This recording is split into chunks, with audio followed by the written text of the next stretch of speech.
பிளிரும் sound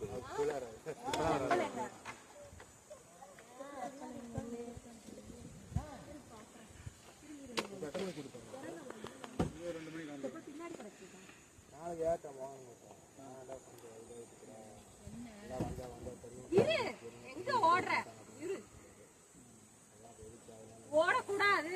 நில்லு வருவாங்க நில்லு நல்லாதான் இருக்கு அது வந்து காடு ப்ரோ நீங்க இருக்காது நீங்க எங்க ப்ரோ இது வளர்த்தியா ஆள் இருக்காங்களோ கொம்மன் இல்ல போய் வளர்த்தியான கும்கியான இதெல்லாம் அதெல்லாம் அவங்க இருக்காங்க இத்தனை வருஷம் இங்க இருக்காங்க கவர்மெண்ட் ஸ்டாஃப் ப்ரோ விளையாடுதான்டா இப்பதான் சொல்றாங்க